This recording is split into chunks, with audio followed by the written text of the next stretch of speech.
day, everybody, or good evening. Good evening, Canada. Just getting to learn how to use this new technology for me. This is the first time I've gone live on YouTube, and hopefully everything turns out fairly well. My name is Leslie Bory. I'm the leader of the Labour First Party of Canada. We're a new political party. We put Labour first, right? Because everything in Canada that we'll ever need comes from labor, and hopefully Canadian labor in the future. Right now we have free trade, and it's killing our industries and our manufacturing base. And we hope to use price controls in the future to encourage businesses to stay in Canada and encourage people to start up businesses. We don't want to be like Mr. Trump, however. We don't want to put tariffs on everything, because what happens then is the prices of everything goes up. All right, so I'm going to try and get this speech up by our political opponent, Mr. Poilievre. And we'll see if I can share a screen here. There we go, share screen. All right, let's see if I can do this. Okay. There we go. All right, good. So in a few minutes, I'll just try to on fairly shortly, and I'll just I'll see what I can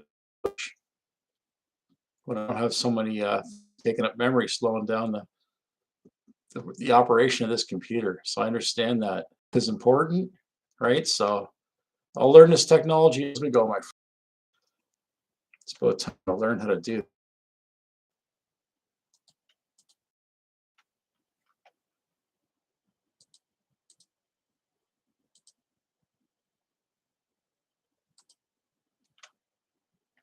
Let's see. Oh, good. There we go. We're back. Okay. So we'll see how that goes. So he should be speaking fairly shortly, and then I'll make some commentaries as we go.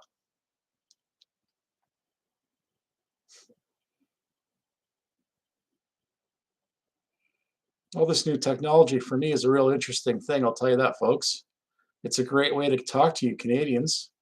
And it'll be even better once I learn how to navigate this system here.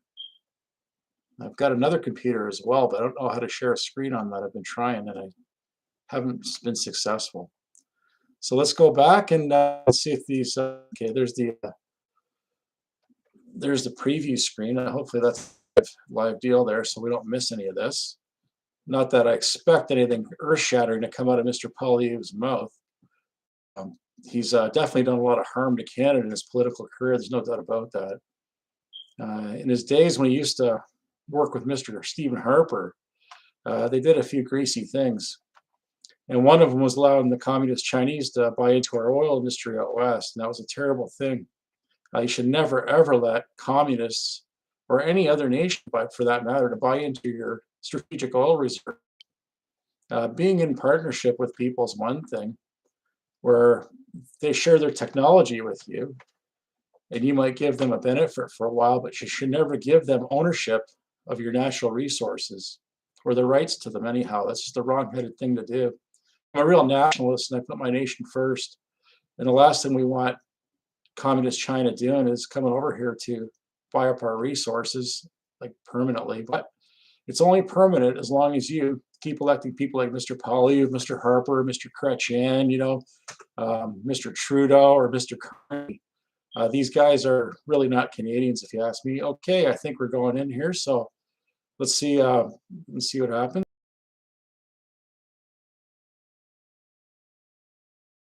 The screen, which you might be able to. So we'll see what we've got going here. It's supposed to be live, but like I said, it might be choppy. So we'll see.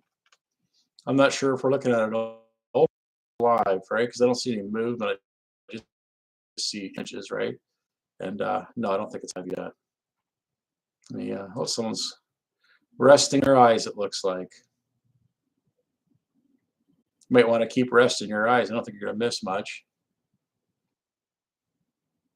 Oh, I hear some sounds here, so let's see what's going on. I'm going to close this one.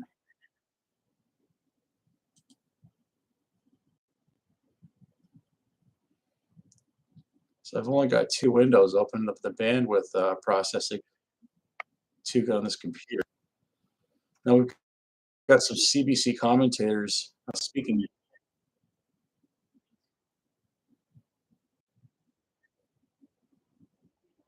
I apologize for that, everyone. Hopefully when this plays back, it's a little smoother, but I'm not sure if it will be.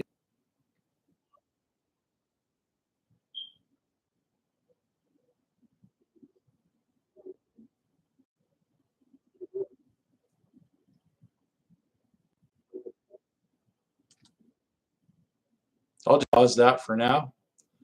He's not on there yet. Basically, I spent some time in prison because I opposed the government's vaccine mandates. And those vaccines turned out to have killed a lot of people in Canada.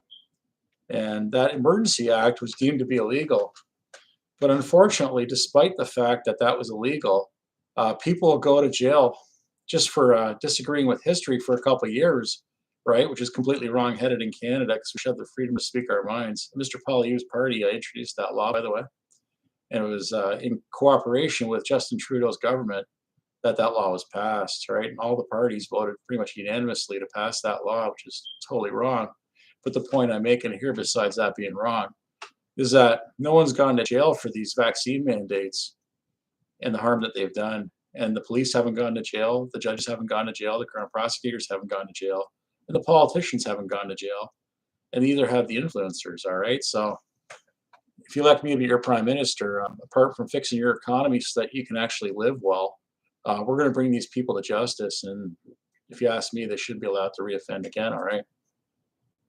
So let's go back to this and see if we've got ourselves a speech yet, or if we're going to have to listen to these commentators speak some more. So we'll see. And again, I apologize for the choppy presentation here. I do have a more updated computer, but I just don't even know how to use it that well yet. So we're working on that. Yeah. All right. So I'll just turn the sound down for a while. If you want to hear some things that we're offering to give to Canadians, obviously Canadians are going to have to earn this for themselves. So we're just going to steer the boat, and basically Canadians are going to have to do the paddle because they're going to do the labor to make these things happen. There is no free ride, even in politics.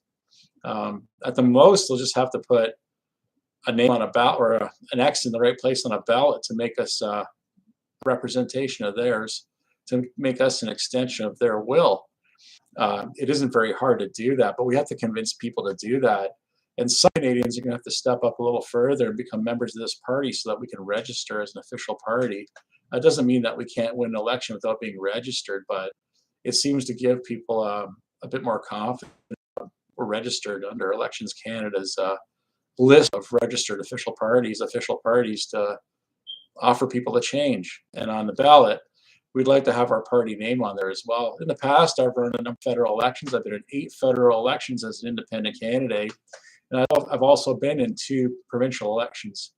But what I recommend that we do in Canada for the most part is to replace taxation with a labor-backed currency to fund the civil service. And what that means is that since labor is worth far more than gold, labor should be used to back the creation of currency to pay for the civil service. It's a simple thing. The Germans did that a long time ago. They've been vilified for a long time because the bankers don't want people to look at them in a positive light, right? So the civil service would just do their jobs and put in their timesheets at the end of the week, and then the paymaster will pay them with Canadian checks, and those checks issued by the representation that you elect will become money. And it's a sure better way to do it than to go into these bankers when we always have a deficit. And the bankers print the money out of thin air anyhow. Why would we allow them to do that? And furthermore, what the bankers do is they charge interest on that money that no one's ever created. So that means there's always more debt than money in our system, right? Because say if you borrow $100 from the bank, and that's all that's ever been created in the world, and it's only you in Canada, and you pay back that $100. The thing is, you're not out of debt yet because the banker wants $200, and the second 100 hasn't been printed. It's a simple matter, okay? It's just really easy. To fix our economy is pretty much child's play. The problem is that the bankers like to kill the people that try to initiate these changes, and the Canadian people are lucky to have a person like me and anybody in my party who's going to try to make this change, because it is the most dangerous move in politics, but it's also the most beneficial move. And the Canadian people, if they want to work for it, they should have this change. And I'll gladly put my life on the line for the Canadian people to do this. I'm not in a hurry to die. But this is a life-altering policy change for the Canadian people. And also, we'd be an example to the world. They'd see how well we're living, and then they want to live the same way. To have the finest services that the most valuable money in the world can provide is a good thing without even having to pay tax. And that's what the Canadian people end up doing. So the benefits are so much better than what any of these politicians could even possibly ask you, because right now what they're doing is they're participating in this evil interest charging banking system that always guarantees the certainty of failure, which means that foreclosure is always a certainty over time. Because if the banks stop printing money, people won't be able to maintain their payments because there's never enough money in the system to pay all the debts. So if we decided to stop printing money, it would throw us into a depression or a recession, and then the foreclosures would start. And what Mr. Poilievre said in the past was that he said that too much money was printed at too cheap an interest rate. He claims that too much money in the system devalued the currency. And his solution for that was to raise interest rates so that people couldn't borrow as much money. The problem with that is that if you raise interest rates, it makes the unpayable debt even greater. You see, it's not printing money that devalues currency, it's printing debt. So every time a dollar with interest is created, a dollar enters the economy, but the bankers want to take that dollar back out, plus more money from our economy that's never even been printed. So other people's principal will be stripped out of the economy, leaving them without enough money to even pay back the basic principal that they borrowed. So it's completely wrong. It's beyond criminal. It's completely evil. And that's why the bankers want to impose this system all over the world. And they fight wars, or they create wars to force nations to accept this system that they have, because it enslaves the world in the manner I just spoke to you about. Basically, it means that the entire world is indebted to bankers, and the debt can never really be paid in full. So it creates conflicts that way. It creates conflicts between nations, and it creates conflicts between people in their nations trying to fight over all this lack of currency to pay back their debts. It's totally evil. And just because of the passing of time, the interest burden increases, which means more and more of your tax dollars are diverted into the bankers' pockets instead of being in your pocket as a worker. So when you devalue the worker's currency because of the inflation, because your paycheck won't get you what it got you today, right? Because the interest rates increased over time, as interest rates do. It's always interest is charged over time. So basically that means that your weekly paycheck stops getting you what it got you the week before. And that's the true measure of interest, not how many dollars are chasing how many goods. That's silly. That's just terrible stuff, So we'll see what Mr. Poilievre suggests. Basically, he's not going to suggest ending this system. I highly doubt it. I haven't heard him speak about that yet. Basically, the only thing I've heard Mr. Poilievre say was he needs to raise interest rates. And that's pretty much it. So it's not very good. So I hope he gets on with this sometimes. I didn't really plan on saying much to you today. I was just going to comment on what he said.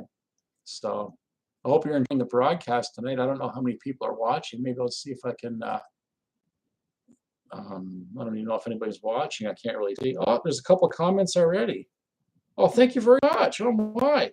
My eyes aren't so good. Mr. Christopher Lair, 2742 says, Mr. Bory, you have my vote, sir. Well, thank you very much. Someone says, long live Les Bory. It's Fia Koob 8752. Well, thank you very much. That's really nice of you. This is my first live broadcast, everyone. I'm just kind of struggling my way through this. I'll be dragging my knuckles through the live broadcast. I hope you're enjoying it. I'm really enjoying your comments. What a positive start. Thank you very much, everyone. You guys are fantastic. I love my people. And I also love the American people, the good ones. And we're going to be great neighbors to the American people once I become the Prime Minister of Canada. I'm pretty certain it's going to happen. I'm the best politician by far just because I'm willing to do what other people are afraid to do, or just don't want to do. And that's the thing. You have to really do dangerous things in this world. It seems just to be decent. It's unbelievable what's going on. Okay, this is unreal. And one thing for sure is that we stop paying money. Now, what's going to happen is that print the money. You actually, if you print it with debt, you always increase the debt, and it's not a good thing. That's what causes inflation. You know what I mean? So, in an economy where you always have more debt than money, basically you can't print too much money because you'll never print enough to pay the debt. It's impossible. And that basically the opposite of what Mr. Pierre Poilievre says. He basically says that too much printed, or really too much debt has been printed. That's what's causing our inflation. So his solution of raising interest rates is absolutely terrible. It's off the chart terrible. This guy should be in prison just for the monetary policies he's trying to implement or to carry on with.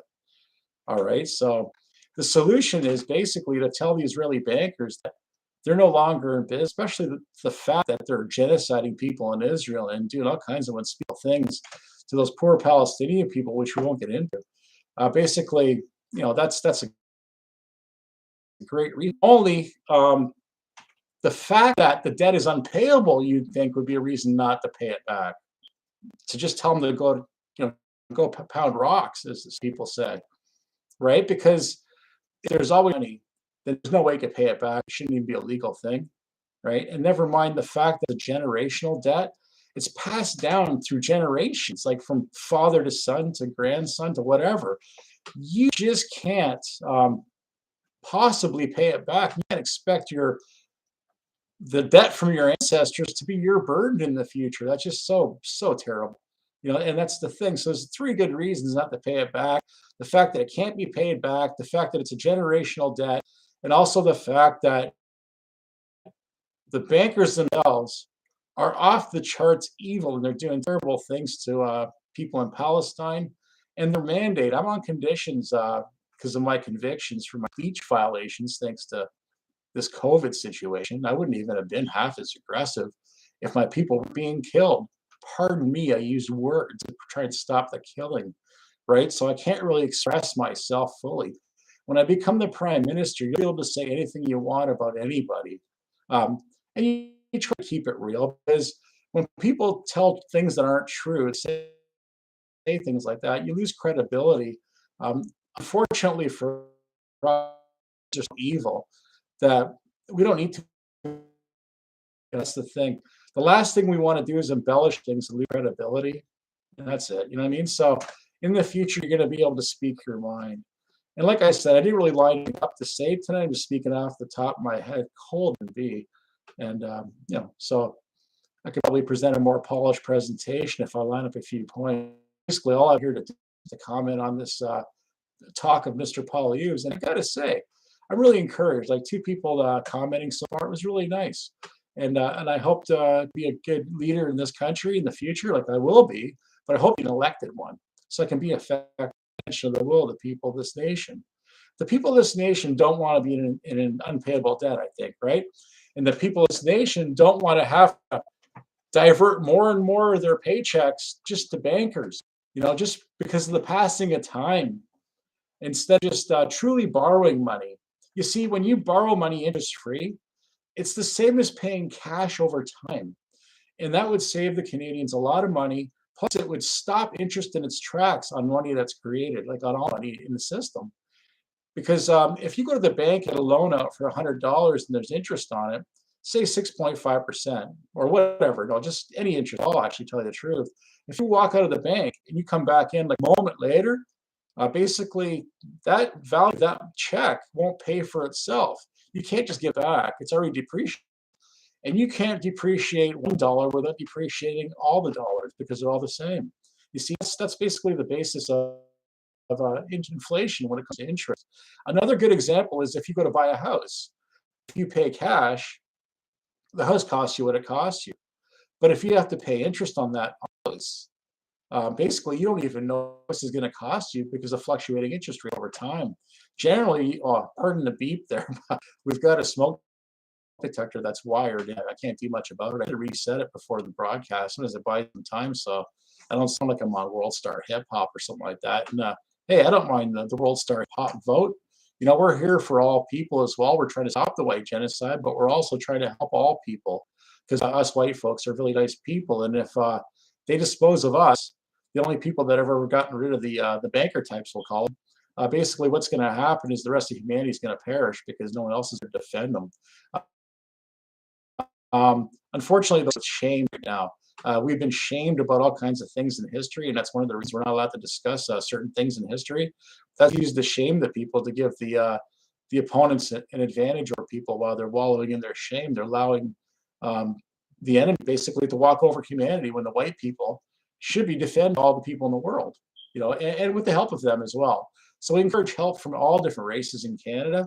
We're definitely going to give white people equal rights in Canada. Nothing's just equal rights. White people will see that as a huge improvement over what's going on right now. People won't be paid to replace them. It won't be brought here from other countries just for the reason of replacing them. A lot of people that come from other nations are very, and I'm happy to talk to them at the door, and I'll always appreciate their help. And they won't be betrayed. Anybody that joins our party is going to be in our party, and they'll be protected just because they helped Canada at a time that we're the most desperate. This is a pretty desperate time with what's being planned to be perpetrated against the people. It might make COVID look like a church picnic, we'll say. All right, so we're definitely here to save the white race, but as a benefit to other races, they're going to be protected by the people of Canada, and we're going to support a lot of people as well. It won't be just racially split, that's for sure. All right, so see how that works out, and I think it's going to work out real well. Because in the past, we had a high trust, low violence society. We want to bring that back. We also want prosperity and economic freedom for everyone and safety for people. You know, that's the thing. Freedom and prosperity are two very important tenets for the Western culture. And Western culture was based on these things. Not everyone came here to escape from communism. My parents escaped from communism, went to Switzerland. They're safe there, but they found that the cost of living was too high in Switzerland. They did like the culture, however, though, because the culture was one that was very proper. They did have a high trust, low violence society there. They came to Canada for economic prosperity. It's like a hobby, but they're definitely, you know, with the program race, that's a wonderful deal. And also people will benefit, anyone that helps us. We're that kind of people in this party, all right? And I talked to a lot of folks that are pretty much white first, and you know, they're down with the program. They do help everybody because they are good people. I'm just reloading this thing because it looks like we lost our link to the Conservative Party convention. So we'll see if it comes back up. It might be a bandwidth issue. I'm not too sure. Thing here and see if we got any more comments. We do. It's you're doing great. Well, thanks very much, Fiona Coop. Thank you very much. That's awesome. Yeah, so I've lost my train of thought a couple times so far. I had a couple of good ones lined up, but I'll try to keep things going. Let's see now. How about I go through our platform a little bit while we're waiting for Mr. Poilievre. So what I'll do is I'll try to open another screen here and get the Labour First Party platform, and I'll share that screen with you while we're waiting for Mr. Poilievre, and I'll show you what a real platform looks like, in my opinion.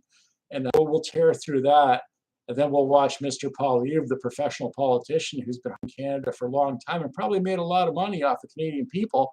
We'll see him speak his piece. And I don't think it'll be too impressive, but we'll see. You know, I'm prepared to be surprised, but I don't know what he's going to do to make up for all those vaccine murders and things like that, and bringing in the, you know, the law where we can't criticize history, right? That's amazing. And they make us sound like really bad guys if we believe in the illegal version of history. See, there's an illegal version of history and an illegal version of history right now. So here's the platform. I'm going to pull it up and I'll share the screen with you. It might even be more interesting to listen to Mr. Poilievre. Let's see, he's still not speaking. So let's see, I'll try and get this.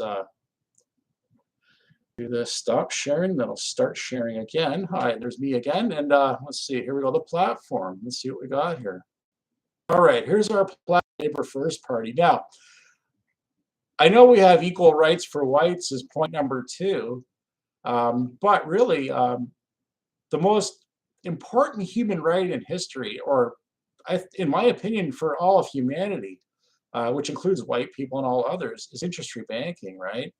And here's what it sounds like on our platform. Basically, it says we'll create the most valuable and anti-inflation interest-free currency in the world, backed by the most precious commodity, which is human labor, to replace taxation to fund the civil service and lending. All right, so there we go. So we'll live in a tax-free society, but we're going to have the most impressive civil service that's going to be backed by the most valuable currency in the world, because it's going to be backed by something that's much more valuable than gold, which is human labor. And if someone asks you about that, or they argue the point, just ask them, say, well, how did the gold get here? Human labor. Have a nice day. Thanks for coming out. Better yet, please join us and help us. We don't need to shame people and send them away with their proverbial tail between their legs. I mean, we're all humans. We think they are. Some people don't think that, but I won't say who it is right now. I don't want to be called racist names, okay? Besides, I'm on probation. I don't think it's breaking the law, but I don't even want to come close to that right now, all right? So that's the thing. And of course, equal rights for whites is our second point, because you see what's going on. People are being paid to replace us in our nation, okay? They're getting brought here, and I saw that one gentleman claim that he makes $82,000 a year as a new Canadian, in refugee benefits, I think it was, right? So that's not a good thing. I've never $1,000 a year as a Canadian. I've worked pretty hard in my life. I was a machinist, and I still didn't make that much money. So that's not a good thing to bring people in to do that, especially when there isn't enough work for everyone. So why would they do that? It's called the clergy plan. The UN has a replacement plan as well. If you see the CBC or the other communist networks, they'll say that we're racist because we're talking about a white replacement. Well, that's the case right now. They're trying to destroy Western society, Western culture, and all Western civilization. And it's not just in North America, it's also in Europe. And like I said before, the Europeans historically were the only ones that really repelled these bankers, although I might be wrong in that. There might have been a couple of Asian nations that took care of that as well. I don't know exactly. But I do know that the Europeans were big on repelling the banker types, we'll call them, okay? So once the white hard shell, the shield is removed from humanity, it's over, and the rest of humanity is just going to fall. It's a terrible thing. We don't want that to happen to the good people out in this world, because not everybody's a maniac.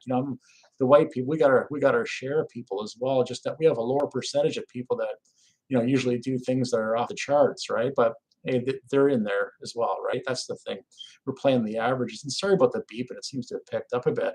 Now, we're going to use that banking system. Once we take control of the banking system, what happens is when you take control of the printing of currency, you also control the debt, right? So with that new power to control the debt, what we can do is give people debt relief. And later on, there's going to be another point. But right now, we'll just discuss the house prices, right? So we'll reassess house prices and existing mortgages when we Canadians control the bank's debts after nationalization, and we'll cap rents for most residences at $500 per month. And that's most residences. I mean, if you're renting like a big mansion or something like that, yeah, we might give them a break on that. But for generally speaking, even for homes, if you're renting a home, it'll be $500 a month maximum. After all, if you're renting, why would you be paying someone's mortgage when you could take over the mortgage? It's just silly. It's not a good thing to do. And we're going to reduce the prices of houses using this new economic power that you're going to vote for by hundreds of percent, not just half houses, but some houses I've seen listed for like, $700,000, and they're only $100,000 home. We're going to take it back to about the 90s levels. That way, today's minimum wage coupled with the house prices in the 90s will give people a pretty good standard of living. And might be a little bit better than even living in the 70s or even the 50s. Okay, I think so. So we should be doing very well in the future that way, providing people want to work. If they don't want to work, then that's their problem. But we're going to provide people with work. And if they want to work, they'll live well. And we're going to bring back the prosperous single income family again. This is going to be good. And we're going to use price controls that can protect Canadian manufacturers. I mentioned that earlier.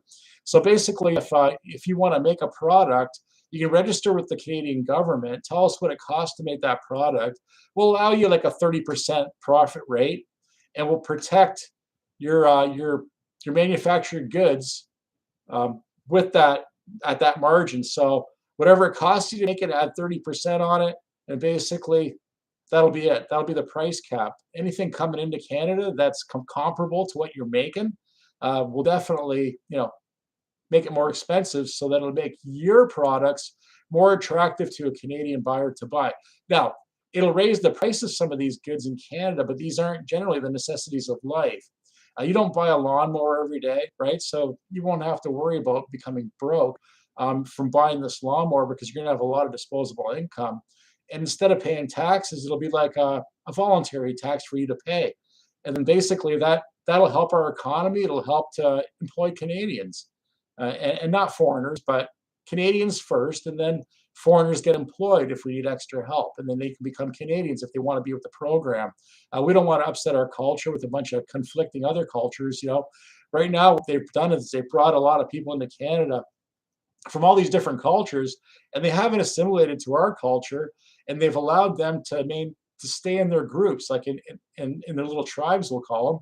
And what's going to happen is all these conflicts from the past might flare up here, because once the numbers get to a certain point, it's going to be like these other nations, a lot of the times from third world countries, but not specifically. They're going to start to war with each other almost certainly, right? Because there are religious differences, and it's not just the third world that's susceptible to warfare. Europe's got a terrible history of warfare, and when white people go to war, man, holy smokes, it's like, whoa, it's really bad, because they're technologically advanced and they can do a lot of damage to each other. We don't want to see that happen. So having a bunch of different cultures that assimilate together might actually be more beneficial, because it'll be like a glue that holds other people together. You won't have these rivalries outdoing each other. Basically, everybody's going to pull together as a people. That's what we're going to try and do here. All right. But generally speaking, we were built as a white culture, and other people from other countries came here that weren't white, because they enjoyed living with peaceful, decent white people, and they were pretty much the same. It wasn't until they started raising the numbers that we had a lot of issues here. But let's remember one thing. Let's not get too high in the hog here, or get too snooty, because a lot of other white nations that were pretty much homogenous racially, they've torn each other apart just a bit. It's like Ireland did it. Just because of religious differences, and all of Europe. I mean, there's a reason why Europe is chopped up into so many different countries. It's because they couldn't get along with each other. It's amazing. So, and even I've read a little bit of Mein Kampf, and in Mein Kampf, even Hitler was lamenting about the Czechoslovakians and other people in Austria-Hungary, right, in the Habsburg Empire. And his idea of racial purity wasn't really skin color. It was actually based on Germanic culture and basically the language. So there's a difference there, right? So in a country like Canada, we can do very well if we assimilate and become Canadian. We all push in the same direction for the same end goals of freedom and prosperity, and I can see that it's going to work. We just have to get rid of some kind of banker types. That's what we'll call them. All right, you know what I'm talking about. All right, so we'll use price controls to protect Canadian manufacturers. And again, I apologize for the beep. I should have took care of that ahead of time. We're going to provide seniors with working wage pensions of $40,000 a year. Basically, that's $20 an hour for a 2,000 hour a year. And basically, seniors are owed that because of their years of service. So we're going to back the currency to pay seniors that money, that $800 a week, with their years of service. It's worth more than gold. So congratulations, seniors. You're going to do very well once you do the right thing and vote for the Labor First Party. It's a simple thing here. This is basically child's play to fix the economy. You just need someone with courage and goodness to do it. And I'll try to be those things to the Canadian people and have those good characteristics, because I want people to live well, and I want to create a good world that I can live in once I'm done, with what I'm doing here. Who knows? Maybe I'll be the prime minister for a long time, maybe to the end of my life if someone kills me. But if they don't and I get a chance to retire, then I'd like to live in the world that I create. So why not set up a great world that I could enjoy living in too, with a regular working person's wage, right? And that's what I'm going for. If I end my political career and I can't live in the world I've created, then damn, I think I failed really badly. And I'd be ashamed of myself, but that's not going to happen because we're going to do this thing right. The Germans did it. They fixed their economy, and they didn't even have the resources that we have, right? We've got great national resources here, natural resources, pardon me. And we've got a big trading partner in the United States of America. Once they get their act together and they get rid of their Israeli government and they never elect another one, be it a Democratic or a Republican one, and they form a third party, excuse me, they will be the greatest nation on earth. Okay, that's the thing. So they have to, instead of MAGA, they should have mania. Make America not Israel again, and then America's going to be something. Let me tell you, they're not going to be communist anymore. They're totally communist right now. We thought we won the Cold War. Boy, we were partying in 1989 thinking we beat the Russians. Man, we lost that war big time. Okay, it's not just the Russians, it's all international. You saw during COVID that everybody walked in lockstep, and everybody that made their people take vaccines, guess what? They're under communist Zionist control. That's not a good thing. All right, so now we're going to have American-style speech and gun rights and Swiss-style gun rights for members. So we'd like to speak our minds in Canada in the future. We're going to be able to if you make me your prime minister. Although the speech from foreign agents, more namely from Israel, these are lies and these aren't guaranteed under our speech rights. You don't come to Canada as a foreign agent and lie to our people to do us harm. That's where we draw the line. You never do that, okay? When you speak to the Canadian people, you speak truthfully. You don't try to steer them like a Judas goat to slaughter. The Judas goat leads cattle or other goats or sheep or anything. And what happens is the Judas goat kicks out, there's a safety chute, and the other animals keep going to the slaughterhouse. And that's the Judas goat's job is to lead them in the wrong direction. Okay, this is analogies, right? I'm not calling anybody an animal, but some people call us animals, and we're supposed to serve them, and that's not a good thing. All right, I'm against these kind of people, and all. And I got convicted of speech crimes because I complained about these kind of things, and I wasn't allowed to prepare a defense either. It was terrible. So American style speech rights and gun rights. So you know what that means? It means that if you've got a good mind and you've taken a safety course, you'll be able to own pretty much any kind of firearms you'd like. Now the Swiss style gun rights, the Swiss, they have mandatory military service, and those folks can probably bring home some heavier armaments, maybe not just their personal weapons like their rifles and things like that. And since we're such a big country spread so far, basically, I recommend that people take a military course, like a short one, because I know people have other lives, right? And we will have a robust military in the future. And once they get qualified and they have a sound mind, they'll be able to take some heavier weapons home with them. Like I was joking around with the fellow from out west who's a farmer. I says, well, hey, if you want to park a Leopard 2 tank in your barn, you get room for it. Hell, we'll provide it for you if you know how to use it, right? And that's no joke. I mean, spreading our military out is a good thing because we've got a huge land mass, and the more people in our nation that are trustworthy that have firearms, the better it is because there's less chance that we'll be overrun. There's a lot of different ways to wage war on people, and educating people is one of the number one things. Basically, national defense starts with a well-informed public. Okay, so that's what we got to do. We're going to teach people things about the economy so they can recognize the signs of communism. The worst sign there is interest charging banking. And then other than that, when people want to take away your speech rights and guns, that's another sign, right? It's a big deal. And when they groom your children for some greasy things that we won't say, that's damn it, man. That's total communism right there. That's just gross. Okay, we won't get into who does that right now. Like I said, I'm still on probation. I don't want to go to jail for hate speech for telling you what's what. Okay, it's terrible what we got in our country right now. Now we're going to deport 1 million people per year to help reduce homelessness, unemployment, and crime. And if you know what's going on in Canada, basically that's pretty much self-explanatory.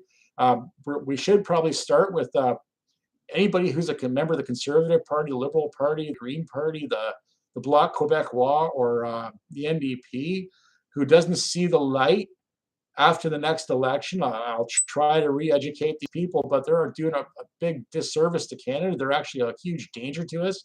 These are the people that voted to re-elect people that use vaccines to kill us. They re-elected people that use police terrorism with violence to keep us quiet, just for speaking our minds. The police pointed loaded firearms at my wife's head, and that's not a good thing to do. Okay, right in the face. That's not nice. And it's just because I decided to oppose all these murders. All right, and as we found out, the Emergency Act was illegal. right now, no one's going to jail for it. You elect me, a lot's going to happen. Believe me. That whole thing with Trump and that swamp, that's crap. I'll straighten that swamp out. I promise, straight up. We're probably we're probably missing Mr. Poilievre's speech right now, but I'm not too worried. I think I'm just going to carry on and entertain you guys that are here. I think you'll like this more than what he's going to say, perhaps. We can always catch what he says tomorrow. I seem to be on a bit of a roll now, thanks to the encouragement from the people in the chat. We're going to use our new banking powers to fund the enhancement of the Canadian Armed Forces and the healthcare system backed by labor. Okay, so we're that the most valuable currency on earth can provide, and we're going to provide them with the most technologically advanced armaments that the most valuable currency on earth can buy. And hopefully Canadian minds can dream up these things, and we won't have to rely on others to design our weapons for us to defend ourselves. Okay, that's the thing. We have to be self-sufficient in the future if we want to, defend ourselves and not be relying on others. Because when you're relying on others, basically they can maybe be able to twist you into directions that you don't want to go into. So when you control your nation in its entirety, you won't be influenced by other people. You can choose to do what you want with a clear mind, and you won't have to do things that you don't want to do. All right. And the health system, we're going to enhance our healthcare system big time with this labor-backed currency. Remember, our currency is going to be worth more than gold, or what backs our currency is worth more than gold, this human labor. And, we're not going to pay people too much, but we're going to keep the doctors honest, but they will make a very, very good living. And their money will buy them much more than it will today. And their money won't devalue because we're not going to have interest rates devaluing currency. So people's bank accounts won't depreciate. A loaf of bread will cost the same what it does now, or well, after we reduce the price of it in the future, it won't go up. Put it that way. Pardon me, I said that very poorly. We are going to lower the cost of food and things like that. We lower the cost of gasoline. We remove interest rates in a society where everything runs on interest, like credit. When you take away the impossibility to pay things back and then inflation that interest charges, prices will fall. We'll make sure that the consumers get the benefit of those lower prices, and we won't let these people gouge any longer. So we'll get into some of these inflation reducing measures soon. I'm kind of speaking ahead of the platform points before they even come up. Okay, so basically we'll have the best healthcare system that money can buy, that the most valuable currency on earth can buy. That's it in a nutshell, after I said so many other things. Basically, treasury funded insurance backed by labor, and no cost for all drivers, homeowners, and business owners. Insurance has been a huge scam in Canada. I remember early on, back in the 90s, I think it was, they started, it was like some kind of a beta test down east. They pick on the down easters first, and they raise their interest rates to see how people would react, or their insurance rates. And then across, of course, the rest of the country followed, and they raised our interest or insurance rates, pardon me. They always make up excuses why they do this. There's no real reason to raise insurance rates in a country where I believe 80% of the burden for these insurance companies is basically covered by the government, so they don't have much of a risk. So we're going to fix that. We're going to take over the insurance industry in Canada. You won't have to pay anything. And your repair bills for your houses burning down, or your cars being crashed, or maybe you made a mistake as a contract and caused some damage, not willfully, of course, and you're skilled, just things do happen. Basically, at that point, insurance will kick in. You won't have to pay anymore, and your rates won't go up because there aren't any rates to pay. You shouldn't be terrified of driving just because you're afraid of your rates going up, and I don't think it's going to result in people being reckless. Okay, that's the thing. We'll teach people to be responsible. I know we have to re-educate people because the world we live in right now is just off the charts. And the way the media is right now, it's really giving people the wrong ideas on how to live.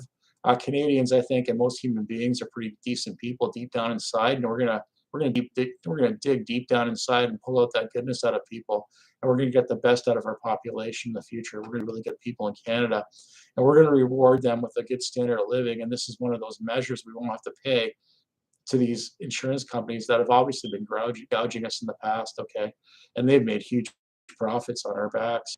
The Canadian worker has been harmed greatly by these insurance companies. And number 10 is justice for victims of lockdowns, vaccines, and anti-speech laws. And we talked about that a bit. They've locked us down for no good reason. Okay, that was a lie. The vaccines they weren't safe at all, and some of us knew ahead of time. We tried to warn others.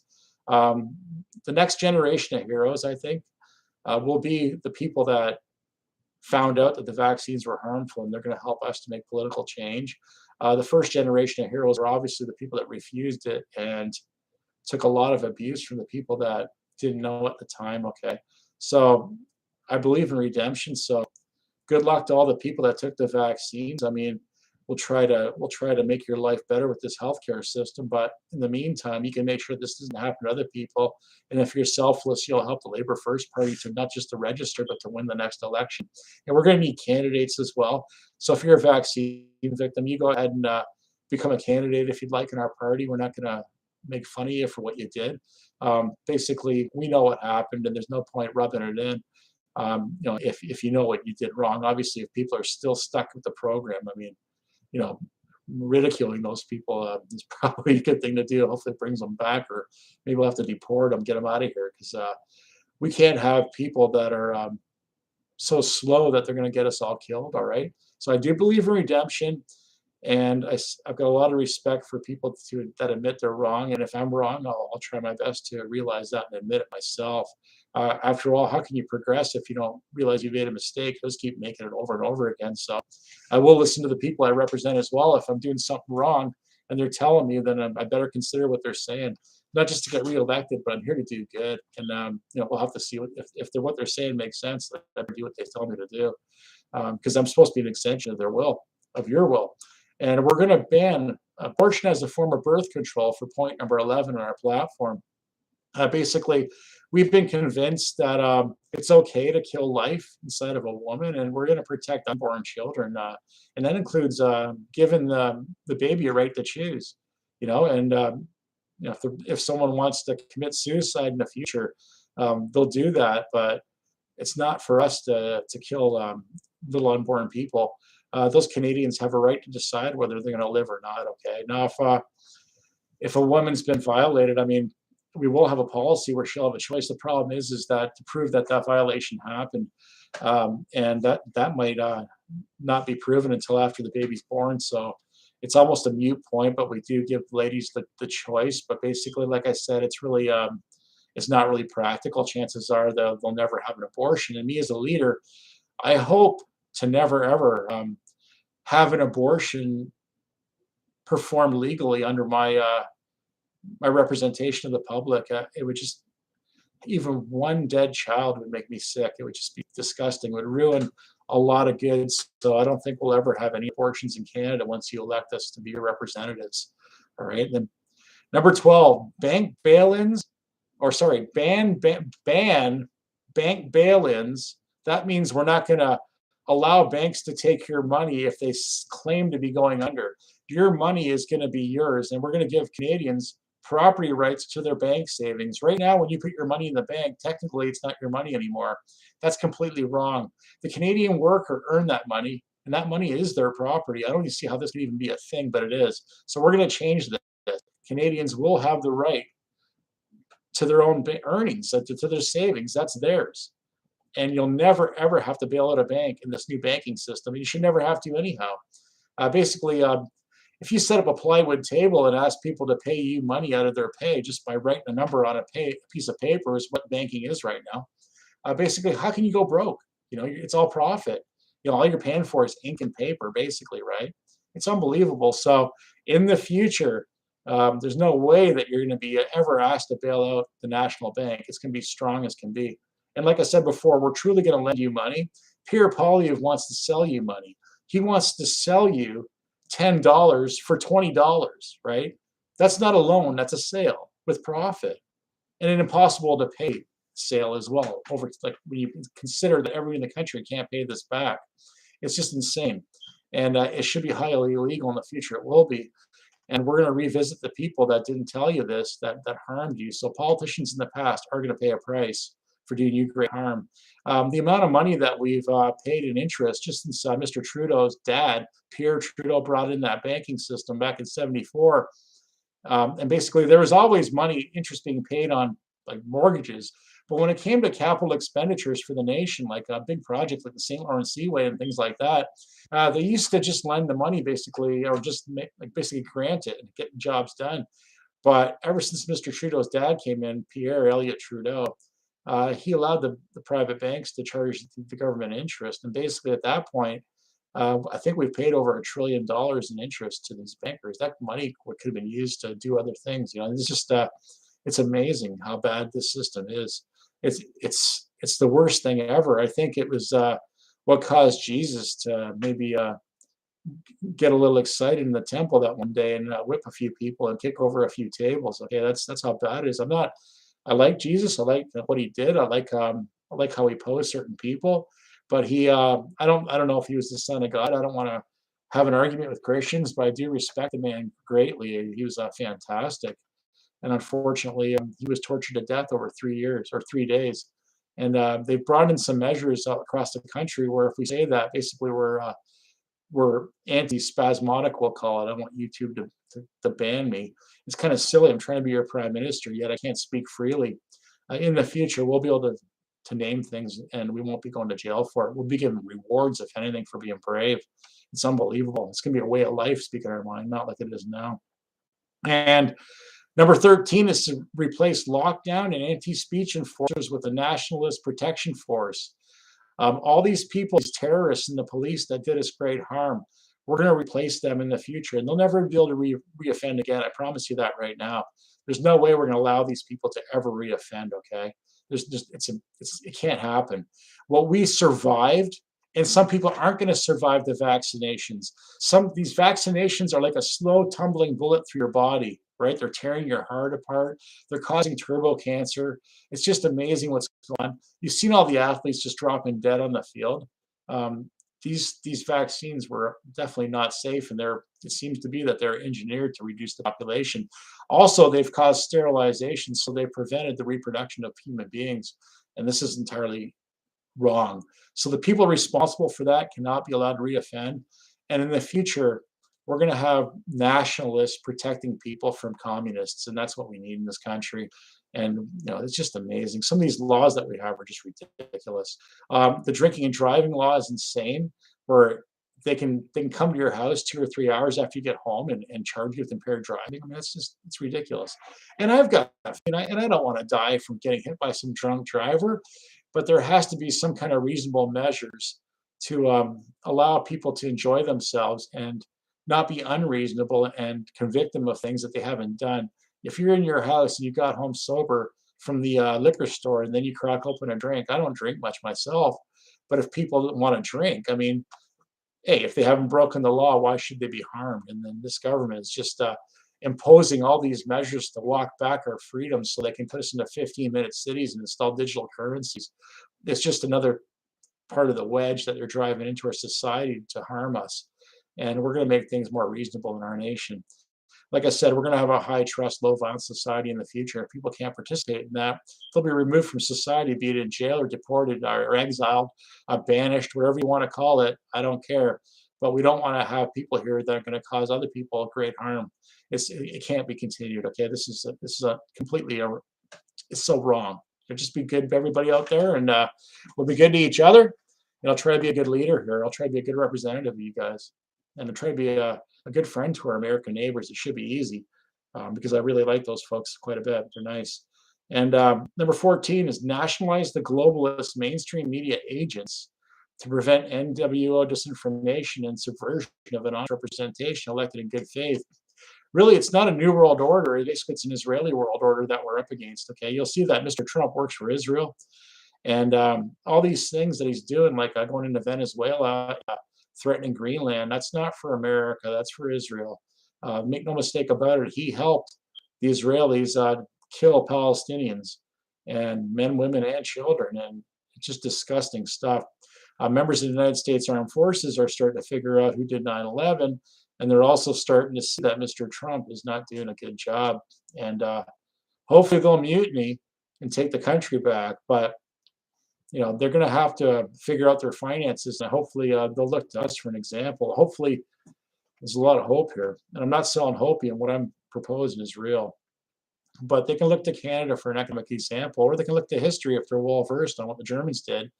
And the Americans do have a lot more resources than the Germans did. So the American people can have a mirror image economy to ours or to the German one, but maybe not so much mirror image. It would be even better than the German one because, like I said, they've got the natural resources that the German people didn't have. And they can manage themselves quite nicely without having to go into debt to these Israeli bankers that are basically causing the deaths of people all over the world at the hands of the American military, who's the proxy military to Israel. And basically, American soldiers are also losing their lives there and body parts and coming back in pretty rough shape. And that's not a right-headed thing to do whatsoever. You never mistreat your veterans or misuse them. That's just a big, big no-no. All right, you never do that. And so we don't want these media agents to, harm our people by lying to them. So we're going to nationalize the media. Canada, I believe it was 2 times we've paid them $600 million. Our government has to lie to us. All right. So, hey, we've paid that much money. Looks like, in my opinion, and maybe in the opinion of Canadians, instead of paying the media to lie to us, maybe we bought the media. So when you elect me to be your prime minister and the Labour First Party to represent you, basically, like I said earlier today in a broadcast, if we paid for the pizza, folks, we're going to pick it up. It's ours now. So we're going to do that. We're going to get rid of all those dishonest media people, and they will never reoffend again. I make you that promise straight up. My word. We'll make gas 50 cents per liter to fuel our economic recovery and to reduce inflation. And that's what I plan on doing. And that should be just perfect for bringing back a lot of mom and pop businesses. Like up north, in Ontario, there's a lot of these little motels that have to be left abandoned. In the future, mom and pop businesses, that's just one example. Mom and pop businesses can come back because our cost of living will be down and it won't cost so much to keep things going, and they'll be prosperous. Also, your grocery bill will go down once the transportation costs are reduced, and coupled with the truckers not having to pay insurance anymore, that should help them to pass the savings on to people, and not having to pay tax means that the workers will have more of their money in their pockets, plus the supermarkets can pass the savings on to people, and we'll make sure all those savings on all those different levels are passed down to the people. Oh, and the big one is actually the interest rates. In a society that runs on credit, not having interest to pay not only makes it that we can pay our bills, but it means that things will cost less. So all those measures will help to reduce inflation in the future. I'm not sure how I'm competing with Mr. Poilievre, the big professional politician right now, but I'm pretty sure I'm smoking right now, and benefits to the Canadian public. I'll tell you that right now. And I'm more honest. I'm not going to be able to compete, with these crooked people. Basically, when it comes to being dishonest, these are far more ahead of me when it comes to being dishonest than I could ever be. All right, which I have no desire to be anyway whatsoever. So learning is labor. Pardon me, and the labor of post-secondary students will back the creation of money to pay them to learn skills that will benefit Canada. Students will graduate with money in the bank, which will lower inflation, all right? So learning is labor, and students will earn their wages into existence by learning their wages into existence, all right? So you're not going to need to graduate with student debt anymore. And the students that have student debt right now, if you've already paid back the principal, we're going to forgive the rest of the debts. You're not going to be paying interest. We're not going to reimburse you for anything extra. But if you're still in debt, just pay back what you borrowed. You're not going to pay back anything else. It's just unreal. And maybe we'll even give you some credit for the time that you've gone to school. And we'll put that against your loan. So we'll give you some debt relief that way. It seems more fair. Like you went through the hard way to benefit our society. So maybe you should benefit from this new policy, even though that you went ahead of the fact, right? The students that come after the fact, after an election, will benefit. So why not give you some debt relief? It'll be better. It'll benefit you. You'll be able to put more money in the economy. We don't want to make debt slaves out of students. We want you guys to be productive and be happy. And we're going to benefit from all these skills that you've learned. In my old age, I won't be able to do what I've done when I was younger. So you young folks, you'll be pulling the weight for us, and we'll just be sitting back collecting our money. And you'll be the ones taking care of us in our old age. We'll appreciate that. And you guys will be rewarded nicely with a good future if you do some work now. And you'll earn your own way, by the way. You're not really being given anything, just an opportunity. You're going to take advantage of that opportunity. and you're gonna run with it, and you're gonna have a good time. You're gonna have a lot better life here. We got to make sure we can always defend our country though, because we've got a lot of land mass, a lot of resources, and a lot of good people. We don't want to be enslaved again. Okay, so some people are going to have to join the armed forces and protect our people. So that's just the way life is. The law of the jungle, law of nature. Might is right, unfortunately, and or might makes right, and it's the way the world works. And that Canadians, Aboriginal people will be glad to know that the white people that live here with them makes their countries, the ones that we share with them, the most technologically advanced countries in the world, which means that we'll be able to defend ourselves. And Canada's Aboriginal people will never ever be subjugated again. There's no law against an Aboriginal person becoming the prime minister, so you're not under anybody's boot. You're not under control. Basically, you're taking a full measure of life in Canada. You're not being subjugated whatsoever. All right, so that's the end of that. And we're going to live as one nation, one people, with one law, and that's how it's going to be in the future. All right, so we're going to have a good time. And last but not least, reassess credit card debt to provide relief for victims of compound interest. And that goes along with our general policies of bringing economic relief to the Canadian people at a time that they're going to need them. Now, there's other things that we don't talk about on this platform, and those things include getting out of the United Nations. We don't want to be part of the United Nations, so we don't want to be subjugated by other people. And I don't see Mr. Poilievre speaking yet, so that's pretty much it. So that's it, everyone. Basically, I don't think I want to wait for him, unless you guys want to speak some more. Thank you very much, Christopher. My eyes aren't the best. Christopher Lair, 2742. Thank you very much for your compliment on the platform. It's really nice that you approve of that. And someone else says, Derek Winters, 8566 says hi. You guys in the chat, if you want to ask me some questions while you're here, I'll spend some time. I don't mind. It's been a positive experience. It's great to talk to you guys. I'm not sure if this will even save. I hope it does. All right, so it's my first time doing a live stream here. It looks real grainy on my little camera here. I'm just going to slide this way to get in the center of the shot. So if anybody wants to ask me anything, please do. I'll hang out here for a few more minutes, but I hope you've it looks like you guys have been entertained nicely. I'm not sure how many people watched this. I'll have to check out the numbers. I don't know where to look on the screen to see. Oh, it says 3 people, 2 people are there. One person gives me a thumbs up. I'm not sure what this is. But basically, we've been going for about an hour or so. And I can really talk, I suppose. I didn't really mean to go so long.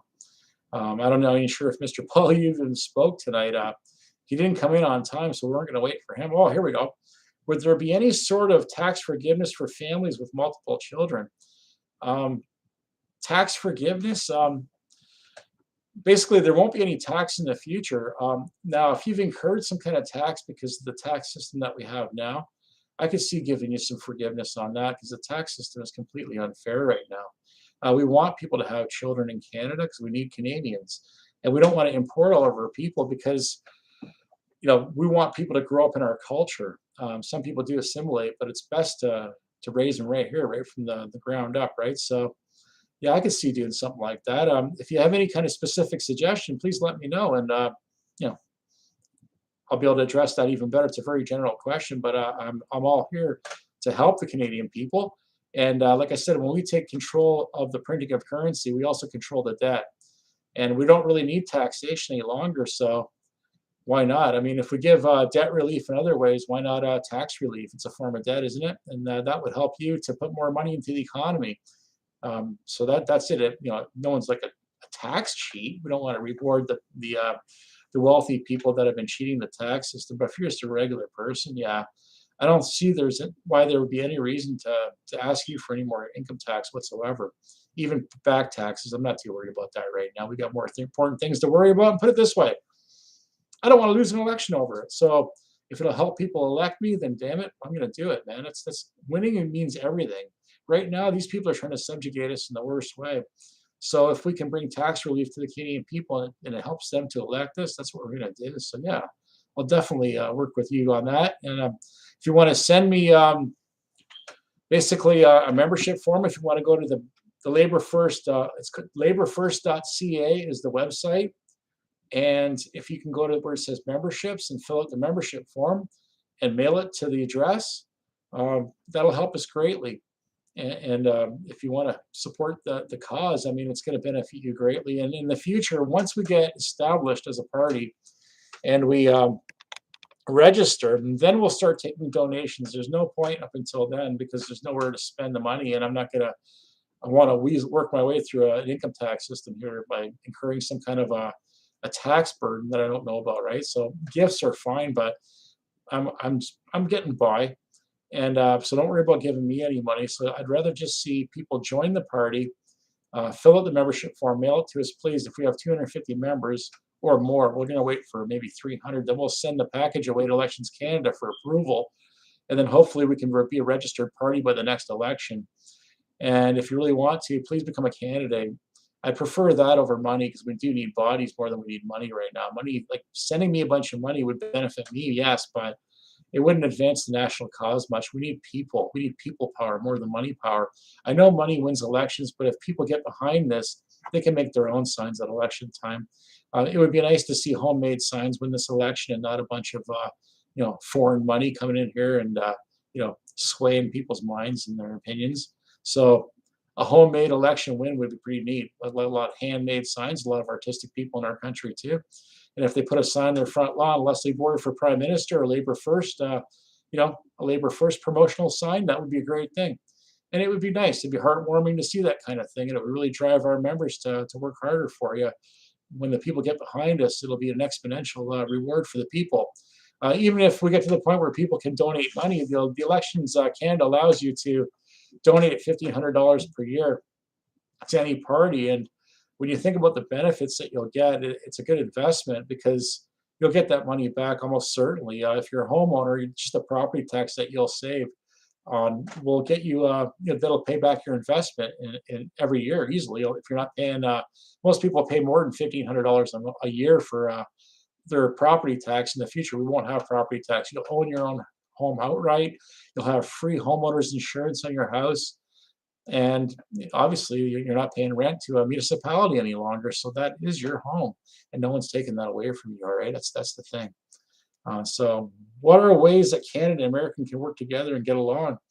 Well, I suggested in a video that what we can do, apart from being the protector of America's northern border, we're going to deport a lot of people that are a potential threat. We've got a lot of military-age males from other countries here right now, and I suspect those are actually UN troops. So we're going to get rid of a lot of those people. Plus, we're going to get rid of the people that keep electing the Zionist type of leadership that we have. We're going to be Canada's only non-Zionist party. So we're not going to be working for Israel. So that's one good benefit for America. We're not looking to do them harm. And another thing is that we're going to sell Americans gas at the price that Canadians pay to help them with their economic recovery, as well as groceries. We're going to sell the products of Canadian farmers to Americans at the Canadian price. Now, that's initially to start. Once, if their inflation runs away with them, they keep printing interest-free currency, the price might go up a little bit to reflect that. But what's going to happen is that American money that's coming into Canada is going to be reinvested into America, not to build America so much, but to buy the things that Canada needs to basically retool itself and to fix our manufacturing base. So we're going to be buying an awful lot of American goods instead of goods from China. So we're going to benefit America by being a great big customer to them. And we're going to also, basically sell them things that are at a reduced price at the Canadian price, which should be less than the American price. I'm not going to want to walk all over American manufacturers, but there's certain things that Americans need to live. They need food and they need fuel to drive, and these are basic necessities of life. And if the American government makes things so expensive that the Americans can't buy them, we're going to benefit the American people more than their own government will. And then in the future, when the Americans elect a proper government and follow our economic example, basically we were working at par with the Americans, so they won't be relying on Canadian gas and Canadian farmers' goods. And by then, the Canadian people should have recovered economically, I'd hope. And the farmers can just go on selling goods to Canadians and people all over the world that can trade them for other things. Because our currency probably won't be accepted by the Rothschilds type countries because, they'll try and shun us, I'm sure. So the American people will benefit from a real friendly neighbor who's going to try and share economic prosperity with us, and they're going to share their manufacturing goods with us when we spend the money back into America that the Americans have paid us for our goods. I think that's a pretty good deal. And I love the American people, the good ones, and I know what their heart is. And right now, what's going on in this world doesn't really reflect what America really is. It's unbelievable. Um, so I hope that answers your question, Christopher Laird, 2742, and thanks very much. This is fantastic. If there's any more questions, I'd be glad to to answer them. Oh, here's another one. It is so refreshing to hear you speak about unity at every opportunity instead of divisive nonsense current politicians are saying. Thank you. Well, thank you very much. I'm learning what these little abbreviations mean as well.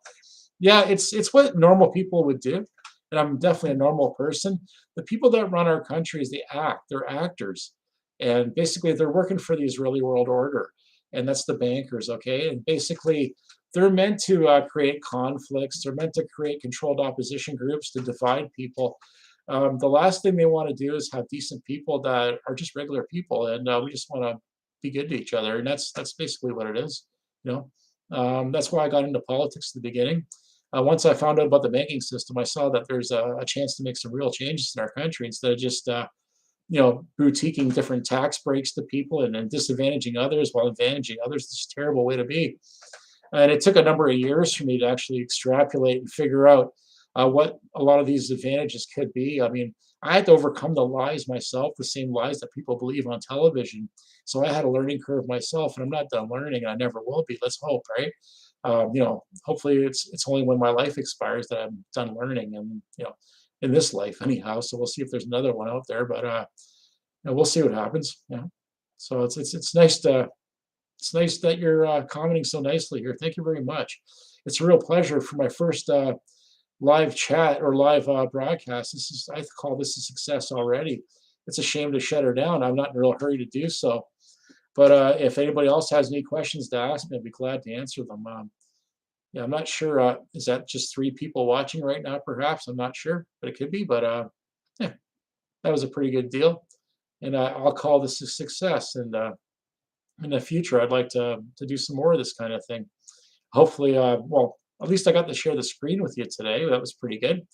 And I hope you got a chance to see it. I'm not sure how it looks. So when I replay this, if I even saved it, I'm not sure how this is going to work. Basically, I hope it went well. I mean, it seems like you guys really enjoyed the talk today. So it's well worth it, even for a few people. It's good to do this. Please spread the word as well. We really need a lot of people to get involved. People power is going to work, going to change this, and that's how it's going to go. And thank you very much, Fiona Cube, 8752. Thank you, Mr. Future Prime Minister. Fantastic job, she said. And thank you very much. It's a real pleasure, guys. Maybe I'll let you guys go right now. Like I said, I'm not in a real hurry. If you've got other questions, I'll stick around for another few minutes and to see if anything pops up. I set the timer, or there's a timer for like I was in a hurry to get on because I was cutting it close. I was watching a movie, and I didn't want to miss the date that I told people that I'd be on here at, and I didn't set the timer at like 1 second between comments. So it's going to be a minute at a time where you can make your comments. So I'll keep that in mind and wait a bit. I'm really enjoying myself, by the way. I really like your encouragement, and that's what drives me forward. Is this kind of encouragement? So this is fantastic. Yeah. And are those? There's crowns. I'm not sure what that means. Are those super chats? I'm not sure. Oh, it's top fans. I'm not sure if that means if you're donating. Well, thank you very much. I don't even know how to extract the donations, if that's what that is. So I don't even know what that means. My eyes aren't the best right now. Let's see if my glasses gone. Here's the glasses I had in jail. The arms broke off them. They're $4 worth, but they still work. Let's see. Number one, number 2. Okay, I'm not sure what that is, but yeah, that's good. Like I said, I don't even know how to handle a super chat on YouTube before. I almost forgot, everyone. FTJ Media. There's a new media platform out there. It's called ftjmedia.com. I almost forgot to plug it. I feel ashamed of myself if I forgot to mention it to you. It's really good. Basically, it's a non-Zionist platform, we'll call it. They want to free the world from the bankers. I'll say it like that because I'm on YouTube. So if you like, if you like that kind of thing, or if you're interested, get in there and check it out. Some of the folks speak a little bit coarsely, right? So it's made for a more distant audience. But when my channel fires up, we'll have talks like this. and with this kind of a tone and this kind of a flavor, we'll say. So it should be more acceptable to a broader audience, I think, and it's good. But the people there are very, very good people, outstanding people, and they're taking on some of the most dangerous people in this world, and they're doing a good job at it. And you'll see what I mean if you go there. They're fantastic. I really like them very much, and so I recommend that people go to ftjmedia.com, and I'll put that in when I get a chance to revisit this the description here after the video's over, if it's even saved. What I'll do is I'll put ftjmedia.com in the description. I'll also put the show More of Less. It's on Dave Gahary's channel, and I'm on there on Fridays from 10 a.m. Eastern Standard Time till noon Eastern Standard Time. And when I'm finished my probation period, which is March 10th, after that I'll take over the show myself, and hopefully it'll be as interesting as when I'm with Dave. I doubt it though, because he's a pretty interesting fellow. He's an intelligent guy. He's the one that pretty much helped to found that platform. Dave used to be a journalist a long time ago, like a proper journalist, like a reporter. And also he served on a nuclear submarine, which is very interesting. He's a submariner, a former submariner on the USS Skate, a nuclear-powered submarine. So that's kind of neat. It's right out of Tom Clancy, this guy. Right, he is. He's a super nice fellow too. He's helped me a lot. And when I was in jail, he used to write to me, and I talked to him on the phone, and we do podcasts from jail sometimes. It was kind of funny. So I got the word out to the people there as well. So my mouth's getting a little bit dry here. Yeah, thank you all very much. And so if there's no more, maybe we'll shut it down for the night, and maybe I'll schedule a regular time on YouTube as well. And maybe I'll couple my broadcasts on FTJ Media with this YouTube as well on Friday mornings. But also maybe I'll pick an evening to speak to you guys on YouTube that are more YouTube followers than on FTJ. But I recommend you telling your friends to go to visit ftjmedia.com and check out the different people. There's all kinds of different presenters, content creators. There should be something for everyone on there. You might go to some place, you might like real spicy stuff and just have a good laugh and see some good-hearted content from people who really want to make a difference. And there's other people that have more of a mild presentation there, where they'll give you some good content as well, and you'll learn a lot about the world. There's a lot of intelligent people on that network. And the chats are very good. The people in the chat seem to be very, very, very thoughtful people, and they do screen the chats. But you don't have to sign in if you don't want. You can just observe it. You can read the chat and see what it is. And Frank Fiona Cube 8752 gave me I know what that means. She gave me an 07, which is a salute, and an O slash right back at you, Cube. Fiona Cube 8752. And I really hope I'm reading your name correctly. Big high five to you. Big Bellamy salute, whatever you want to call it. Big Roman. I don't mind throwing a Roman. It seems to be fun to throw Romans. I don't do it to bother the enemy. I just do it as a sign of respect, and it's fun. It's a sign of friendship between like-minded people. It's fantastic. I think it's kind of funny when I see non-whites do it too. It's a sign of unity for humanity. Definitely, we're here to save the white race from extinction, but also the rest of the world. There's no doubt about it. I like a lot of people in this world, and a lot of them are white, but not all of them. Let me tell you, it's a pretty good thing to be helping humanity. You really feel good about yourself. The enemy wants to put me in jail for 7 years, so I've already served 3 years worth of time. So, these terrorist groups out there, these Zionist terrorist groups, the ones, they don't like us speaking our minds because they want to do great harm to us. And I'm on the other team. I'm on Team Canada. I'm on Team Humanity. So go team. All right, guys, let's beat these guys, these bankers. What a bunch of weasels, eh? Oh, we're going to do it. And you really encouraged me to continue. Thank you very much. I consider this a great success. So a big 07 to you guys out there, and a big O slash. Let's get this thing into this camera here. There we go. There's big Roman for the whole team. All right, everyone. This is so good. So you guys have a really good night, and then I'll shut her down for now. And like I said, I'll continue on with this. You've encouraged me. Thank you very much. That's how this works. And all the best to you people out there. And remember, please go to ftjmedia.com and check out the different things to watch there. I'm on Giuseppe's show on his channel on Mondays, Wednesdays, and Fridays from between 1 and 3 p.m. Eastern Standard Time. And there's some kind of weird icons floating up in the side there. I'm not sure where they're coming from. Oh, it's hearts and things like that. That's interesting. Maybe someone's sending me that message. I'm not sure how this works. And I'm on Dave Gahary's channel. On the show is called More of Less. It's on Friday mornings from 10 a.m. till 12 p.m. Eastern Standard Time. All right, everybody have a very good day out there. I'm going to head her out and call it a night, and I'll see how this went, see if it recorded or not. I hope it did, all right? So you guys, all the best to all of you. All right, good day. A big Roman. See you guys. All right, good day.